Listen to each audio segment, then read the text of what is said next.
Good afternoon, everyone. I say good afternoon to everyone here, but especially also online. And I can say, I think with great pleasure, that we're sitting here as the young panel today, sharing with you some of our insights, sharing some testimonials of the things that we've been involved in recent years. My name is Gert-Jan Boon, and I'm the chair of the Foundation's Young International Network. I'm really pleased that we can share some insights today. And I say, I'm very excited. I really look forward to this. In particular, just being part of this great conference, following up these very distinguished speakers we had earlier today, it means the excitement only rises with us, because I believe this is the panel with the shortest biographies, but we still feel the joy and the enthusiasm to share what we do know or what we do think we should share with you today. And we do that gladly. In particular, also, I thank you to our president, Anna Maria. Thank you very much for being such a strong voice for seeing where the needs of young people are. You do that today with your co-organizers in having this platform here, but also in other activities promoting the training of young people. Thank you for doing so. We're very grateful.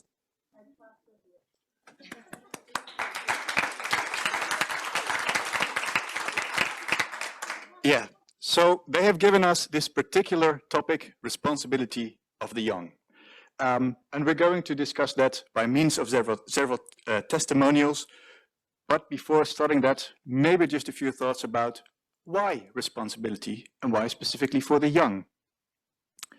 And to start doing that, I think we could easily look at what some of the popes have been bringing to us, and especially us growing up, we've been meeting and seeing the engagement of Pope John Paul II, of Pope Benedict XVI, and now in particular also Pope Francis.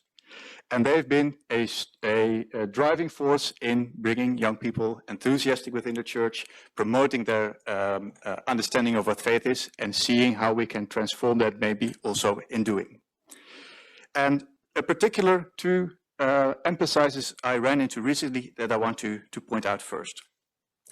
One particular activity of the Pope is currently recording a monthly Pope's prayer intention. He does so in particular to show his concerns that he has for humanity and to engage all people, but especially also the young people, in taking responsibility. This month, the focus is on becoming missionary disciples. In his prayer intention, he prays for us to be engaged in evangelization, which is available to the mission, and by being a witness of a life that has the flavor of the gospel. It's a very nice sentence, but I think it boils down to take responsibility. And he says so, I think, and that's why it sticks so well with young people. He says it in a way of being a disciple, not being the lecturer, not being the teacher, but being a disciple who can grow in responsibility and grow in how he or she uses that responsibility in society. The young have been mentioned already many times in this conference. We see in that case also the responsibility that's conveyed to us in the many positive things in how we can contribute in recognizing topics that are relevant today, but also in signaling the struggles that many young people may have had during the COVID times, the loneliness they were faced with, and the joy we have in being together again, as was pointed out already earlier, meeting with other young people, meeting with you, and being together. And I think it fits also very well in having this session today in the idea of what we've been reading in Laudato Si, because the Pope emphasizes it's an integral ecology, and we are also part, as young people, of this common home, in which also we must see, judge, and act. And we see that in many cases, I think, in uncertainties which make us question what will our future look like. Climate, but also work, housing, many questions which raise uncertainties and which we also need to strive to pick up our responsibility and make sure we bring this task forward and bring a better future, not only for us today, but also for those tomorrow. So we will do this also in the spirit of Pope Franciscus, who said in particular, the youth are not the future, which is the common phrase, which I think we've also heard a few times here today, but you are not the future, you are the now of God. And I think it's recalling us to make sure that we are not waiting until our times are there. No, we can take responsibility today. And that's what these lovely people, on my left and right-hand side, are going to do. One caveat before I will introduce them and give the floor to them. We do recall that in, I think, our great common home, our stories are just a part of the large story of what young people have to say. Why? We see there's a big inequality, for instance, in the chances young people have in growing up, across continents, but also within countries. Nevertheless, we feel that our testimonies today can be a good step forward and help us in formulating our responsibility and make a translation from know-how and what we are going to learn into do-how. Having said that, I think we should move on to those who are really going to share some insights with you, and that's Mariana Rusche, Giulio Servi, and on the other hand, Andrea Viola. And in follow-up to Bishop Tiga's words just now, we will do so more in a dialogue way. So we will having some questions engage in the discussion together. So we'll be looking left and right a lot, but we're trying to bring forward in that way, I think, our ongoing insights as the discussion evolves. First of all, I will give the floor to Giulio Servi. He's a graduate student at the London School of Economics and Political Science, and at the same time at Bocconi University here in Italy, where he's pursuing a double master's degree in European and international public policy and politics. And if I'm well understood, he's nearly finishing, so he's almost. Okay, so what's very interesting and where he will be sharing his testimony on today is his involvement with certain activities with regard to the report for the future of Europe. This is an initiative which has been led or organized by the Société des membres de la Légion d'honneur, where he was involved, I think, in the section of the Holy See and Switzerland.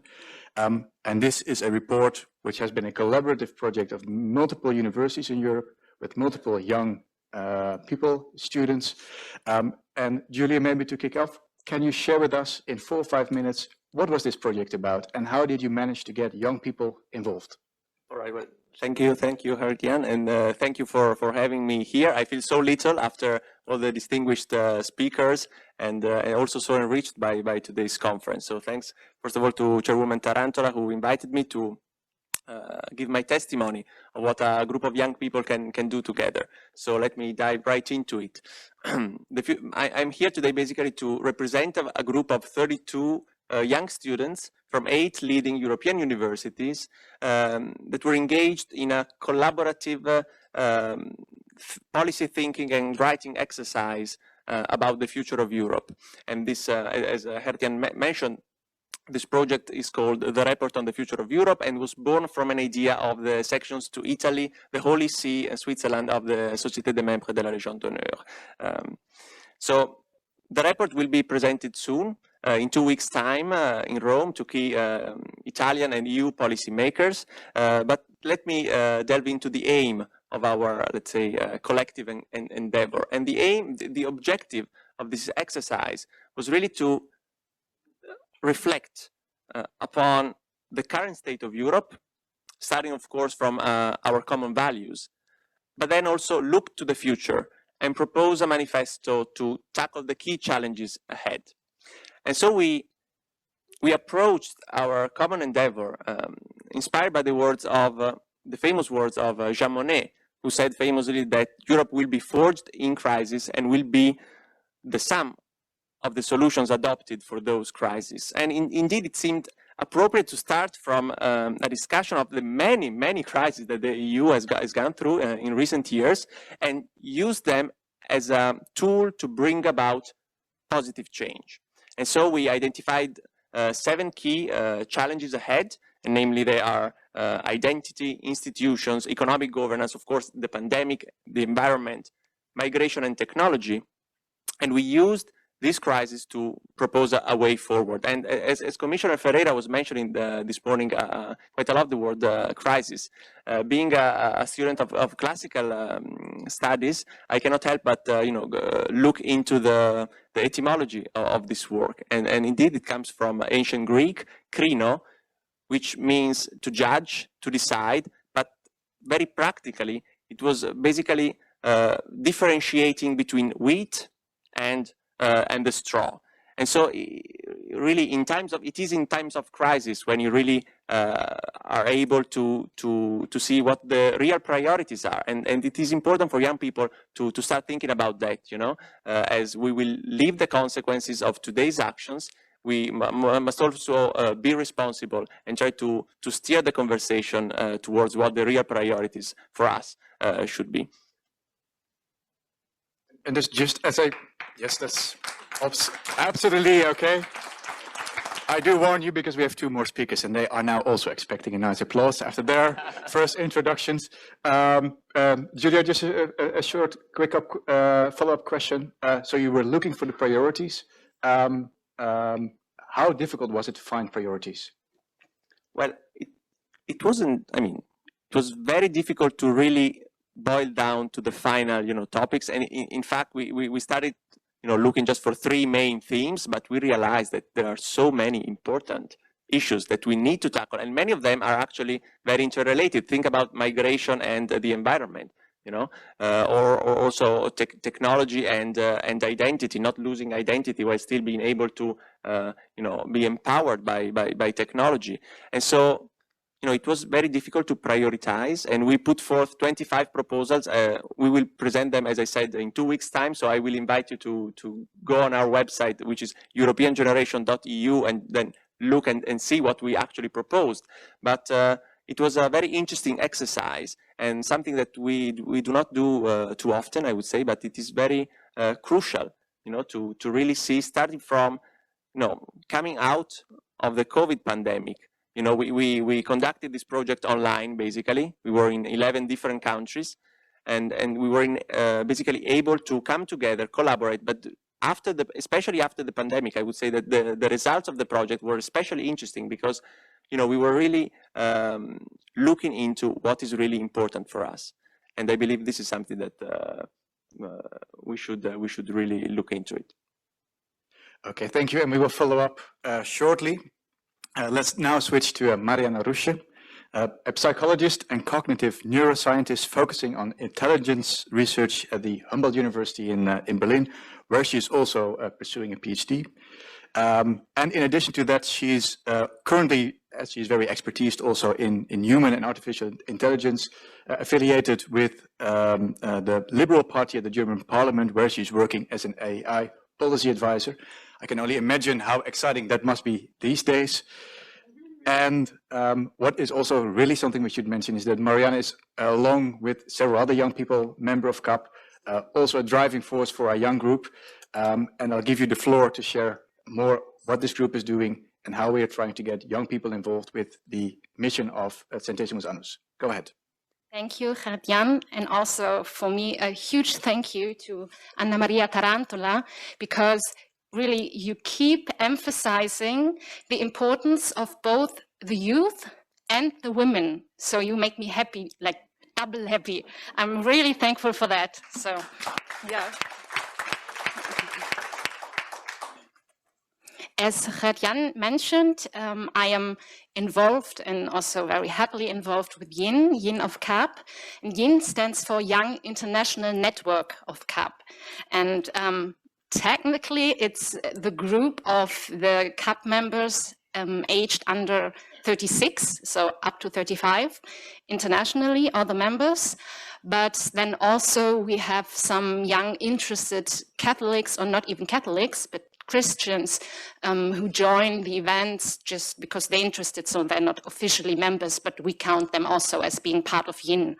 Yes, and as we're working internationally, mostly we're online and digital using WhatsApp and different platforms, but we also try to meet, in real life, but of course COVID made that harder. But let's talk about what we're actually trying to achieve. So we have, I would say, kind of two missions, and they are very interesting how they're put, because the first one, so to speak, is from the Catholic Church that we're part of to the outside world. because as young Catholics, it is our responsibility to spread the CST across the young world. And it is our mission to give the young generation the hope and spirit to believe in their future, in the Catholic Church, and in God. Because none of that is nowadays something that you can take for granted. And the CST is a tool also for everyone, not just for the young, to better imagine how to deal with creation and how to take care of it. And it can help us to make more inclusive and sustainable choices for now and also for the future, and particularly for some of the major questions of this time. But to reach that, we feel, we as Yin, that the CST needs to be easier accessible, especially to young people. So for those who are interested in learning more about the CST, Yin is a thriving environment to experience and then in the next step also promote the CST. So this is the mission from the Catholic Church to the outside world. But then the other mission is equally important, I think, because it is from the outside world into the Catholic Church. It is the responsibility of the young, of us, to raise awareness in the Catholic Church of the issues that really matter to the young generation, such as climate change and digitalization and AI as part of it.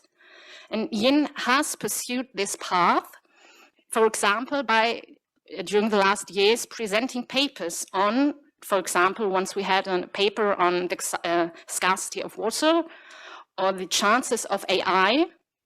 And we, Yin, we are very committed to raising awareness for strong issues also in the future, so that everyone in the Catholic Church really can hear what the young people are concerned about in the world, in their life, so that then again, the connection is closer again, because you hear so often that the young people say, or the young generation, that the church is so far away from real life or the reality of the young people. And we want to close that gap by being part of the Catholic Church and, because of our age, being part of the young generation. Thank you.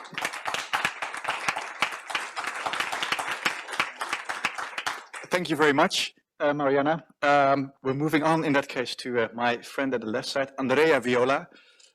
Very happy that he's here, and I'll explain you in 2 seconds why I'm particularly happy that he is still here, because he could also be somewhere else.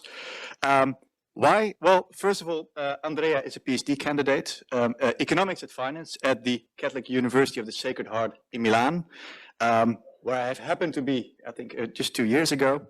Enjoyed it very much.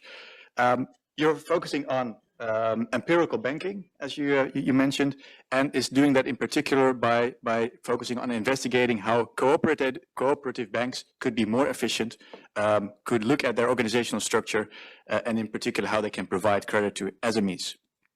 And then there is a specific reason why I'm so happy that Andrea is here, because earlier this week he became father, and he is now the father of the little Carlo.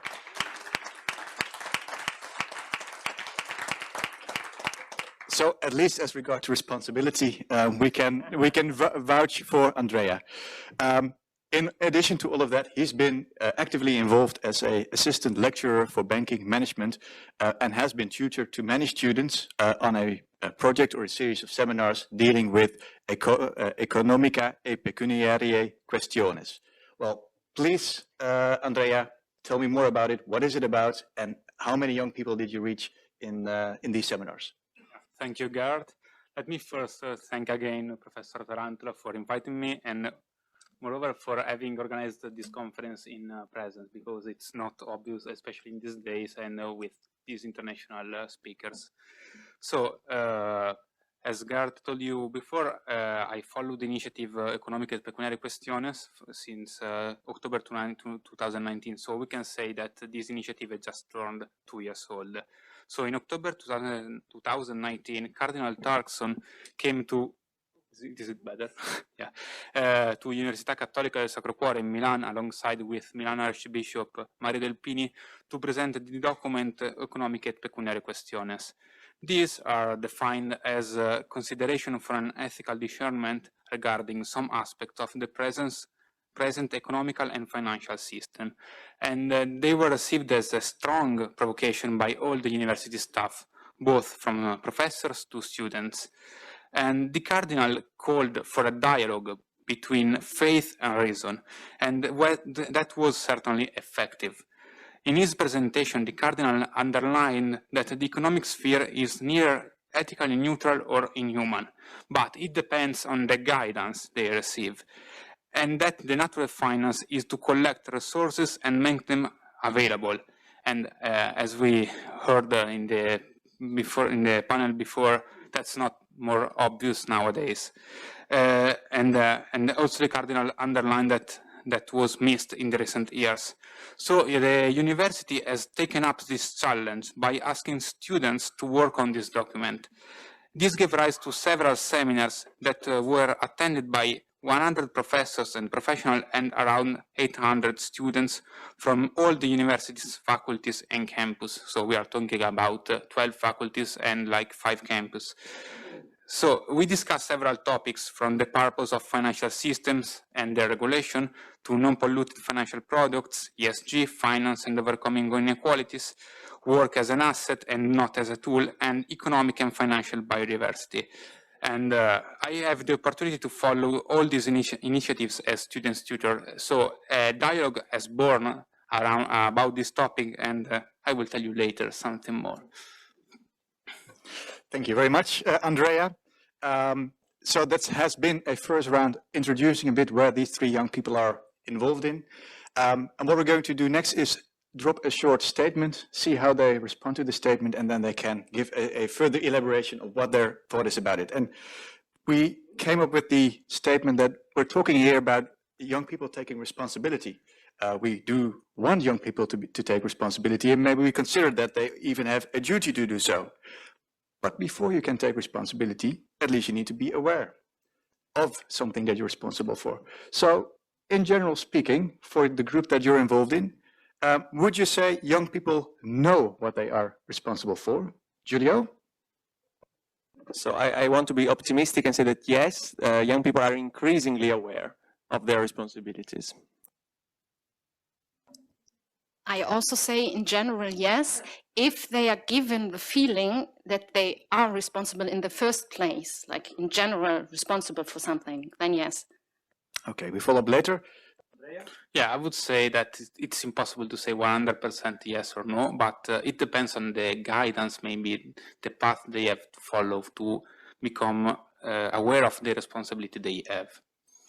And since you're already talking, Andrea, so how does that work? How do they grow in this understanding of what they are responsible for? Yeah, I mean, I think that our example of our initiative, Economic and Pecuniary Questions, is a great example of this, because we have these meetings with professors, professionals, so not so young people, let's say, and young people, and the senior people like guided students in a live confrontation, and the students had the opportunity to discuss relevant issues of the present times, like the role of finance and the one I mentioned before.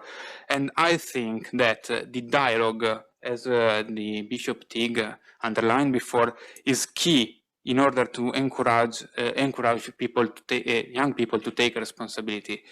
I mean, just short interim question. So, in your project, there were a lot of professors involved. Yeah. At the same time, and professionals even. So that's a big group of people, probably with expertise, coming together with the young people.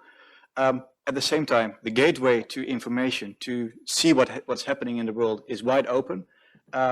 What additional role or added value is there for these professionals, for these people with more expertise, to sharpen this discussion? Yeah, I mean, during these seminars, the topics that we spoke about were mainly not so familiar to students, and so professionals and professors had the role to introduce and to to be testimonials for these topics, and then students had their own newborn ideas about that, and they could discuss with witnesses from the sector and dialogue, for instance, on the importance of financial education. And then students' proposals were born from this dialogue, this very intense dialogue with actors and senior people. So it's really a dialogue that you were creating to make sure that this awareness was growing with these young people who are, as I maybe understand, starting to explore what the responsibility actually involves. Yeah, I totally agree with that statement. Okay, thank you. Well, then I move to Giulio. He was very positive, he said. So if you see that young people are responsible for, can you give examples which highlight where that is the case? All right, so let me first make a more general, let's say, statement, because and take it from very far. As I said, that I have a classical, let's say, education. I like to take things from very far. So I hope I will be able to do that. So in his Lent message a few years ago, Pope Francis stated that we have become prey of he called a globalization of indifference. And indifference, he said, and I quote, is the more common opposite of the love of God. And indeed, and let me be a bit provocative here, it is just so easy to be indifferent, in particular if you live in a privileged position. And nowadays, in our rich societies, many young people could potentially afford not to see, not to know, even not to care about the many problems that are affecting other parts of the world, or even some parts of our societies. Instead, and here I come to the responsibility part, we see young people informing themselves and sensitizing their peers and beyond on crucial issues, from racial inequality to the importance of adopting more sustainable consumer choices. And so this is really the reason why I am optimistic, because the first step of exercising responsibility, as you've pointed out, is being aware. So not being indifferent, krino, being able to judge, to differentiate, to have clear priorities. Then, of course, the second step is making a difference. And we know that this is very difficult, and it is a work in progress, but we will see in the conference next year how we are doing. We will do so, definitely, Giulio. But just to follow up, so you say we want to take away this indifference, and young people in your project, how did it work out there? Were they already very active and knowing what they wanted to do for Europe in this case? Or was this really an explorative route where you were finding what Europe could still do in the future? So yeah, we had many meetings online, and this kind of online element was a big barrier for us, you know, to work and really find out and also fine-tune, let's say, our relationship. We didn't know each other. We came from different contexts, different academic backgrounds, different beliefs, religious, political beliefs, different countries. But we were able to, in the end, come together and really look for the common ground. And we actually saw that many more things unite us. And I say this from a European perspective, of course, because this was our focus. So I would say that, yeah, we can be positive, because in the sense that young people, when faced with the responsibility of thinking about their futures, they do not shy away. And also, maybe let me give you maybe a more concrete example. Here in Italy, my home country, about the COVID vaccination rate. Among young people in the age group 20 to 29, it is currently, I checked earlier, 82%. And this is 5 percentage points higher than those in older age groups. And we know that young people aged 20 to 29 are less vulnerable to the effects of the virus. And this is a very concrete example that young people, when faced with a social responsibility, do not shy away. On the contrary, they are not only willing but also capable to take the right decision, take action. And so I think this is a good example to show to showcase this in respect to the responsibility of the young. Okay, thank you, Giulio. We move on to Mariana. You were a bit more reserved, stating, well, yes, well, young people may know what they are aware of. How come? Where's this doubt? Yes, Giulio just talked about indifference, and I want to talk about insignificance, because for young people, it is very easy to feel insignificant in a means of like they can't change anything anyway, so they don't even realize that they are responsible in a positive way. And I think COVID, the vaccination, is a perfect example that if you make them feel like you can do something, then they want to do something. And I have another really good example also from my work experience at the parliament. Last year in Germany, we had a federal election, in a federal election in a federal state in Thüringen. The Germans know what I'm talking about. But there was the Liberal Party, they reached because we have a threshold of 5%. So as a party, you need to get 5% of the votes to be part of the parliament. And the Liberal Party got 5 single votes above the threshold. That means, imagine that 6 votes less, and they would not be in the parliament now. 6 votes. That was an enormous reminder for every young and, well, also old voter, but especially for the young, that each vote really counts, and that their opinions matter, and that their votes matter, and that's incredible. And you could see that now. I think 4 weeks ago, we had the federal election in Germany, where now we're talking about who's going to be the new chancellor. And about half of the young voters voted either for the Green Party or for the Liberal Party. And they're considered to be the, I would say, like progressive parties. So young people want to change their lives, and they want to change society, and they know they can, because every vote counts. Yeah. Thank you. It's good that we're not having elections now, because I know Mariana would drive us all to cast our vote right away.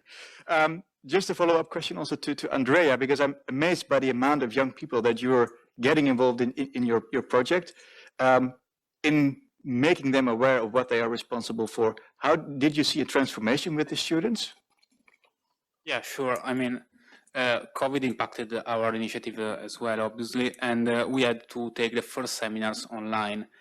But it was very interesting when we have the opportunity to have the last seminar in presence, and I saw some students that were maybe not so into finance topic because they were studying like psychology or other fields, I mean not economy or finance, and they were so interested in our seminars that they studied, as Giulio said before, they were interested in that topics, and they were participating in a meeting about cooperative banks, that is something very distant from psychology students, I mean, and they were very interested also about financial education. I mean, there was a step forward in this path, I can see, and that's why it's very important to be accompanied in your path, and that and the senior people are very important. And I think that also in this, Pope Francis is very careful about young people. For instance, the initiative Economia Francesco is nothing like other than that. That's very clear. I think we're coming already to our final round of questions, because we keep close watch of the time. In that regard, Andrea, what will be next? So you've had this project, you've had so many students coming and joining in this project. What is the next step? What will you do tomorrow? So, first of all, I think that we have to recall once again what Pope Francis last said, I think before the summer. So he was talking about the pandemic crisis, and he told us worse than this crisis is only the drama of wasting it. So we don't have, in general, not to waste what we learned in these last 2 years, and also in this pandemic context. So I I don't know how the project will go on. I mean, we have different students now. I think that they are interested in this topic as well. So I think that we will have new seminars with new people and so on. But I think that the students have learned that being responsible doesn't of mean make something very special every day, but just taking seriously what you have to do every single day. And let me make a personal example. During these seminars, as I told you before, we were speaking about cooperative banks that are cited in the Economic and Pecuniary Questions as a positive example of finance, because they do not are focused only on profit, but to help real economy. And that was very provocative to me, and I decided to, also for this reason, to study these type of banks in my PhD thesis. And so, I mean, in the everyday activity, you have to be focused to do even a small step forward. Thank you. Thank you, Andrea. And I know a PhD is a small step every day, so I wish you also good luck with that tomorrow. Giulio, your report will be out shortly. We also have a commissioner here. How are you going to make sure that these ideas will reach the relevant persons? Yeah, so first of all, we will present the report and see how it goes, and then we want to make a step further and go into, you may know, this bottom-up initiative, which is called the Conference on the Future of Europe, which is going on now in the EU. So we intend to present the results of the report also in that session to really kind of try to impact and go to European policymakers at the EU level and try to steer the policy conversation in that direction, because young people have a lot of things to say and we want to be heard. So that is the right context, I would say. Sounds like a sharp plan. Then we're coming to Mariana. So what is the next step? What are we going to do as of tomorrow? Tomorrow, hopefully, we'll all have the honor to meet the Pope. And on Sunday, then we go to church. And on Monday, Yin will focus now on expansion more and more to get more people. Also, like as this year, we have a wonderful young guest joining us. And yeah, to experience the Catholic Church and the CST. So get more young people on board. That's our mission. Okay, I think that brings us to a close. These 45 minutes went really quick, but we thank you for the opportunity and for your attention. And